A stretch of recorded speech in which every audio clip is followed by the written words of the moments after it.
로 함께 말씀을 나누기를 원합니다.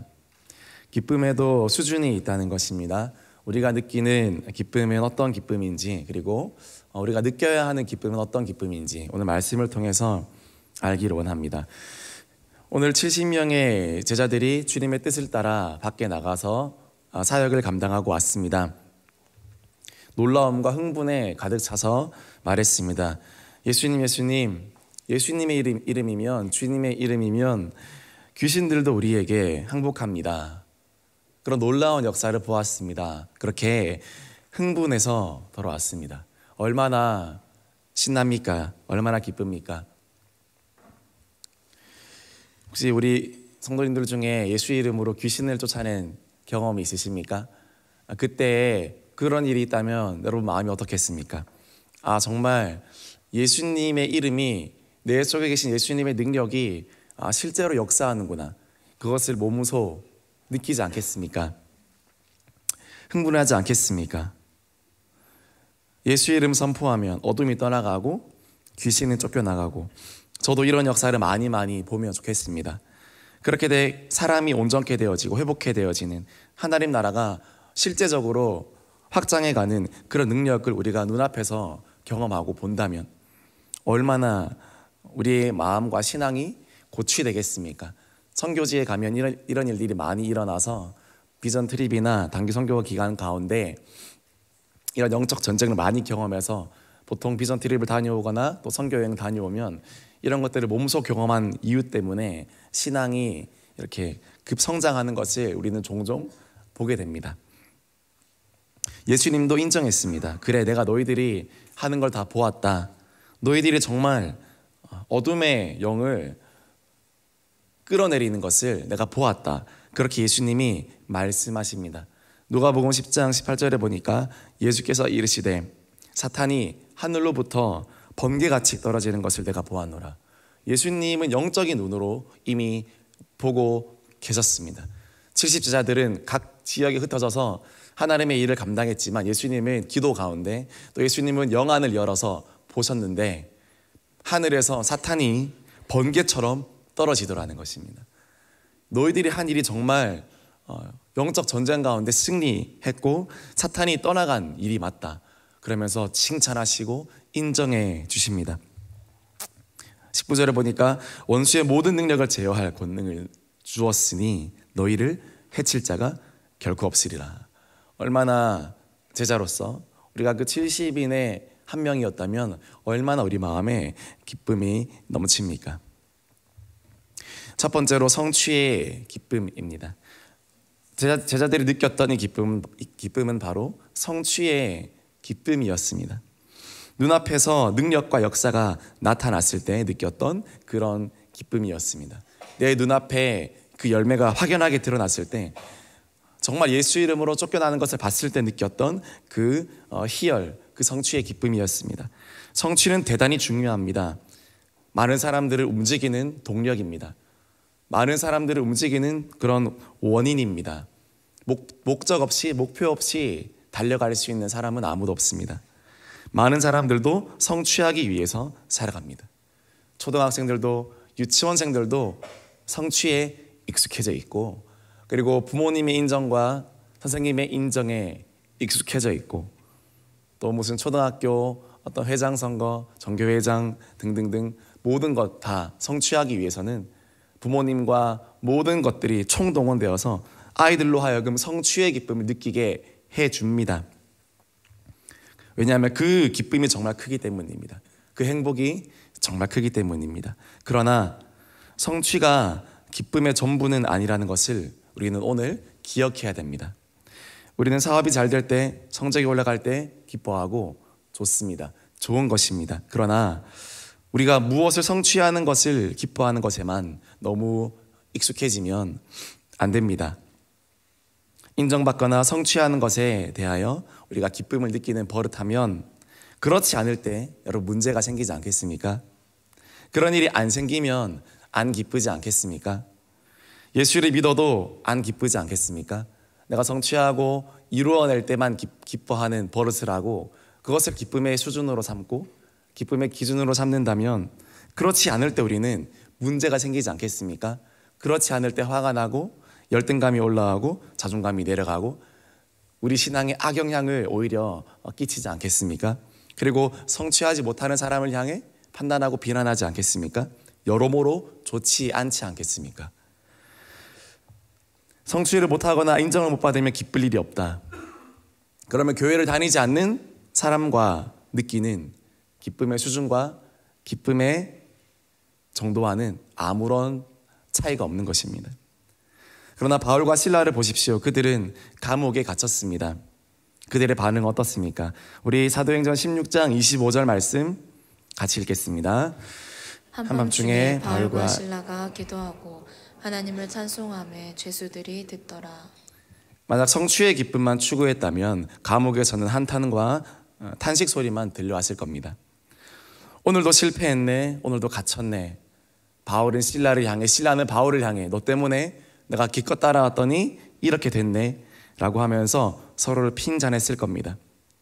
그러나 바울과 실라의 찬송과 기도의 원인은 어떤 성취에 있었던 것이 아닙니다. 그들은 한 단계 더 높은 그런 차원의 기쁨을 누립니다. 환경이 그들의 기쁨을 제한하지 않습니다. 감옥의 쇠창살과 그 깊은 어둠이 그들의 기쁨을 막을 수 없었습니다. 그들의 찬송과 그들의 기도는 쇠창살을 뚫고 나왔고 감옥의 차갑고 눅눅한 벽을 뚫고 나왔습니다. 그리고 죄수들이 들었습니다. 그리고 어떤 일이 일어났습니까? 지진이 일어나고 옥터가 움직이는 역사까지 일어났습니다. 우리도 이런 수준 높은 기쁨을 누려야 한다는 것입니다. 때로는 환경과 상황이 어렵다 할지라도, 때로는 어떤 것이 바로 성취되지 않은 듯 보일지라도 우리는 여전히 기뻐해야 합니다. 기쁨과 기적은 그 거리가 멀지 않습니다. 오늘 보니까 그렇습니다.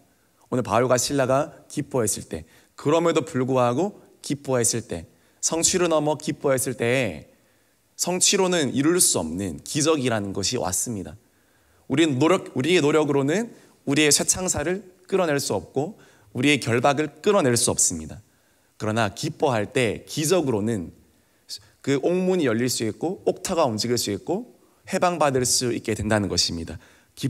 하나님이 주시는 기쁨과 하나님이 주시는 기적은 그 거리가 멀지 않습니다. 기적을 보기 원하십니까? 그러면 먼저 하나님 안에서 기뻐하시고 감사해야 됩니다.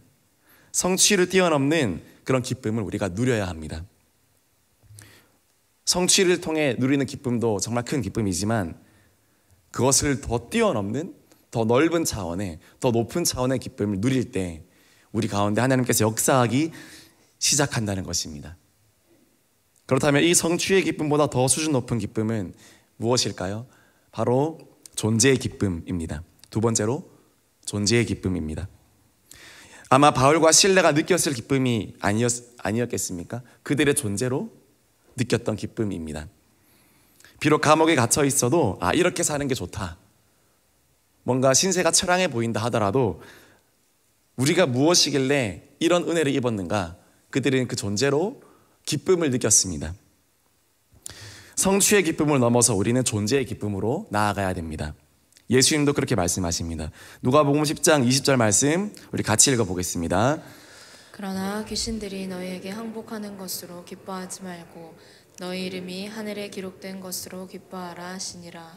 그러나 귀신들이 너희에게 항복하는 것으로 기뻐했지? 그래, 인정해. 그러나 그것 말고 너희 이름이 하늘에 기록된 것으로 기뻐하라. 기쁨의 무게중심을 이제는 성취해서 존재로 옮겨가라는 것입니다.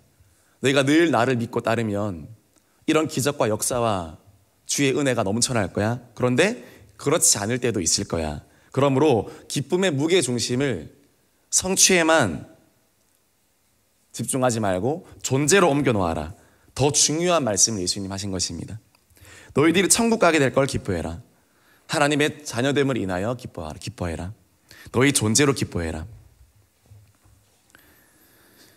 여러분의 존재로 인하여 여러분 기쁨을 누리는 것에 익숙하십니까? 내가 나라서 기쁜 것에 익숙하십니까? 내가 나된 것을 인하여 기뻐하는 것을 느끼고 있습니까? 그렇지 않은 경우가 많습니다. 저는 제가 싫습니다. 저는 제가 못났습니다. 저를 생각하면 하나도 안 기쁩니다. 부모님은 왜 저를 낳았습니까? 저는 잘하는 것이 하나도 없습니다. 우리 친구들 중에 그렇게 생각하는 친구들이 있나요? 우리 앞에 앉은 우리 재배인 친구들은 나 때문에, 나로 인하여서 기쁩니까? 우리 은재 학생은 내가 은재라서 기쁘고 감사하고, 우리 영주 학생은 내가 영주라서 기쁘고 감사하고, 그렇습니까? 그걸로 기뻐해야 됩니다. 그렇지 않으면 여전히 나는 성취에 갇혀 있는 겁니다. 세상이 빼앗을 수 없는 그런 신분이 있습니다. 세상이 빼앗을 수 없는 소속이 있습니다. 내가 하나님의 자녀라는 사실입니다. 예수의 생명이 나의 생명을 대신했다는 사실입니다. 그래서 많은 경우 예수님 믿으면 삐뚤어진 자아상이 회복되는 것을 많이 보게 됩니다. 예전에 내가 너무 미웠습니다. 나에게 분노했습니다. 나는 세상에서 사라질 것이어야 했습니다. 나를 미워하고 나를 증오하고 나를 학대하고, 이유는 잘 모르겠지만 내가 나를 봤을 때 하나도 만족감이 없었습니다. 그러나 예수님 만나면 어떻게 됩니까? 예수님 만나니까 그 오해가 풀리게 되는 것입니다. 내가 이렇게 태어난 것이 내 잘못이 아니었구나. 이런저런 일이 있었던 것, 내 삶 가운데 이런저런 일이 있었던 것은 하나님의 실수가 아니라 하나님의 계획이었구나. 그렇게 되면서 자아상 회복이 되고, 자아상 회복에서 다른 모든 관계의 회복도 시작되는 것입니다. 내가 나를 용납하고 사랑할 때 타인도 용납이 되어지고 사랑할 수 있게 되어집니다. 내가 나를 사랑하지 못하는데 여전히 다른 이웃을 사랑한다? 어쩔 수 없는 위선이고 가식으로 나아갈 수밖에 없습니다. 내가 나를 사랑하지 못했기 때문에 다른 사람을 사랑하는 것은 본질적으로 불가능합니다. 예의상, 인격상, 교육상 사랑해 줄 수는 있지만 진정으로, 진심으로 그 영혼을 품을 수는 없습니다. 내가 나를 예수 안에서 받아들이기 전까지는, 내가 나를 예수 안에 인정하기 전까지는, 내 존재가, 내 자아상이 예수 안에 온전히 회복되어지기 전까지는 여전히 다른 이웃을 사랑하고 받아들이는 것은 나에게 짐이요, 힘듦이요, 부담입니다. 그래서 자기 자신을 어떻게 대하는지를 보면 그 사람이 예수를 어떻게 믿고 있는지 우리는 어림으로 짐작할 수 있습니다. 진정 예수님을 아는 사람은 자기 자신을 절대 학대하지 않습니다. 세상이 보는 기준과 세상이 보는 눈으로 자신을 학대하지 않습니다. 하나님의 렌즈로, 예수님의 십자가의 렌즈로 자신을 보게 되므로 존재의 기쁨이 충만하게 됩니다. 비록 부족하고 연약해도 그렇게 됩니다. 그러면 어떻게 됩니까? 그러면 놀랍게도 앞서 말씀드린 성취도 따라온다고 성경은 말씀하고 있습니다. 우리 요한복음 15장 4절 말씀 우리 같이 읽겠습니다. 내 안에 거하라, 나도 너희 안에 거하리라. 가지가 포도나무에 붙어 있지 아니하면 스스로 열매를 맺을 수 없음 같이 너희도 내 안에 있지 아니하면 그러하리라. 내 안에 거하라, 나도 너희 안에 거하리라. 가지가 포도나무에 붙어 있지 아니하면 열매를 맺을 수 없다. 우리가 왜 기도합니까? 기도 왜 합니까? 기도할 시간 내기가 쉽습니까? 때로는 기도의 시간, 아무것도 하지 않고 앉아있는 그 시간, 설거지도 할 수 있고 밀린 업무를 처리할 수도 있고 밀린 숙제를 할 수도 있는 그 시간인데 왜 기도합니까? 저도 설교 준비가 늘 안 됩니다. 그래서 늘 하다가 시간에 쫓겨서 기도할 시간이 다 되었는데 설교 준비는 거의 못 했는데, 사실은 설교 준비하는 게 더 효율적인 것 같고 더 맞는 것 같고, 그렇지만 그냥 기도의 시간을 꽉꽉 채워서 앉아야 했습니다. 왜냐하면 기도는 무언가를 성취하는 시간이 아니라 하나님 안에서 여러분 존재하는 그런 시간이기 때문입니다. 무언가를 성취하는 시간은 아닙니다. 내가 눈으로 보기에 무언가가 이루어지고 있는 그런 느낌은 받지 않습니다. 외적으로 보기에는 그렇습니다. 그러나 기도하면서 우리는 어떻게 하나님 안에서 존재해야 되고 어떻게 하나님 안에서 살아가야 하는지, 나는 정말 잘 붙어 있는지 점검하게 되고 알게 되고, 그리고 붙어 있다는 이유만으로 우리 마음의 기쁨이 솟아나기 시작합니다. 그렇게 되면 아이러니하게도 우리가 열심히 뛰어다닐 때보다 가만히 기도할 때 이루시는 하나님의 일들이 더 많아짐을 보게 됩니다. 내가 누구냐에 따라 열매가 맺어지기 때문입니다. 사과나무는 사과를 맺고 포도나무는 포도를 맺습니다. 사과나무가 아무리 노력해도 포도는 절대 맺을 수 없습니다. 포도나무도 아무리 노력해도 절대로 사과를 맺을 수 없습니다. 왜냐하면 열매는 존재로 맺어가는 것이기 때문입니다.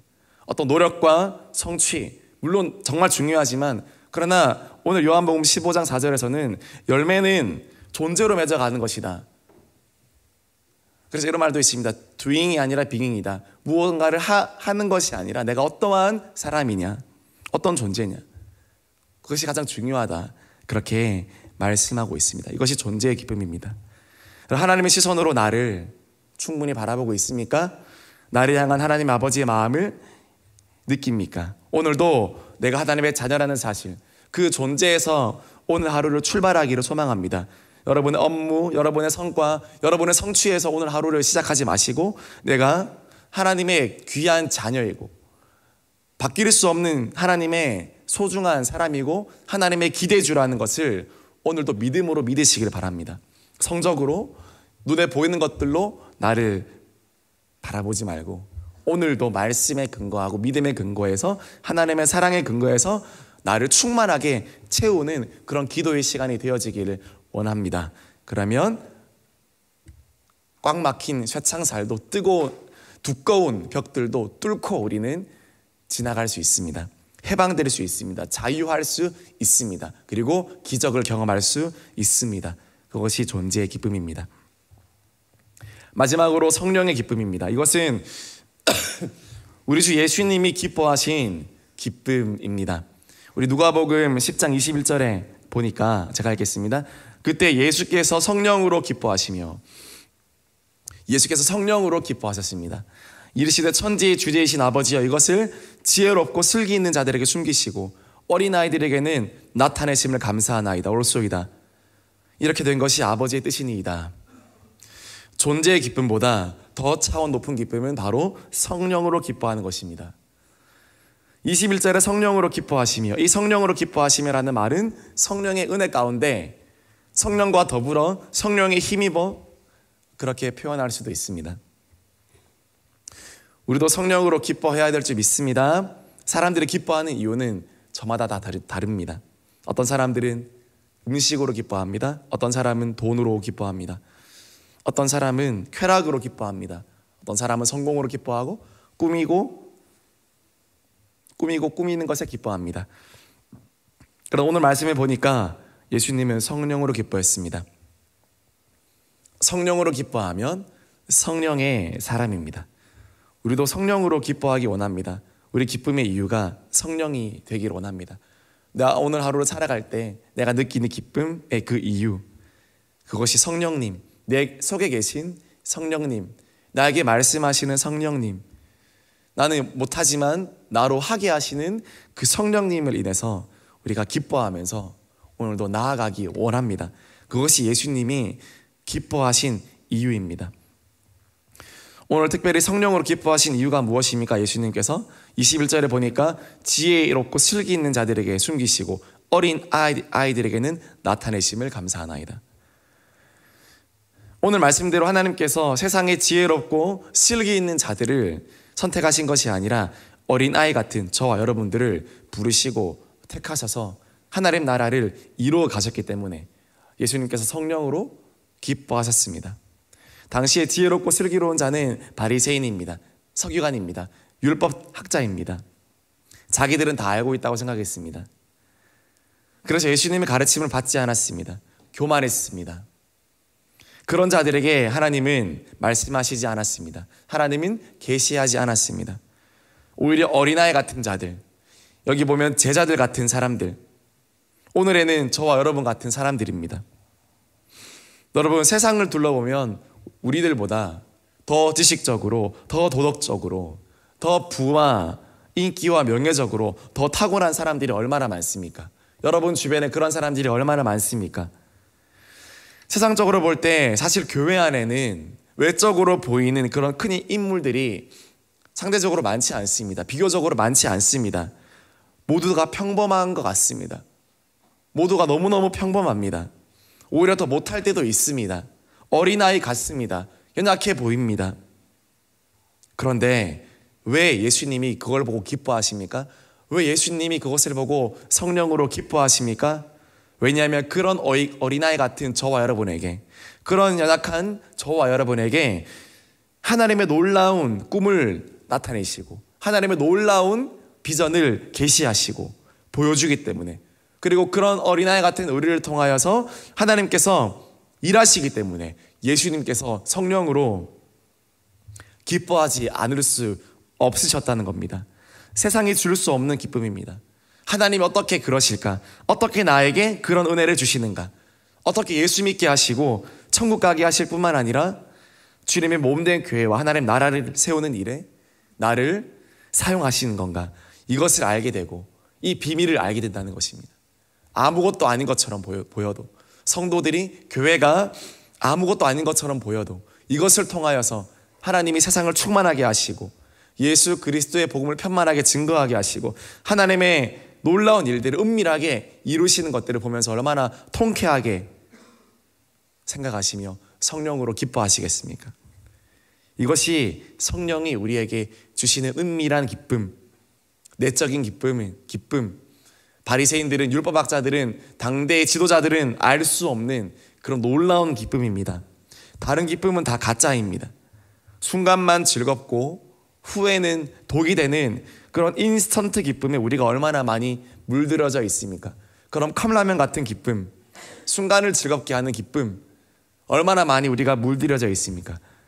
그러나 성령은 우리에게 그런 인스턴트의 기쁨이 아니라 정말 영원한 기쁨, 가장 유익한 기쁨을 주십니다. 성령으로 기뻐하는 자에게 이런 은혜가 넘쳐나게 됩니다. 우리가 기도해야 될 이유도 여기에 있습니다. 우리 기쁨의 수준을 하나님께서 높여가기를 원하십니다.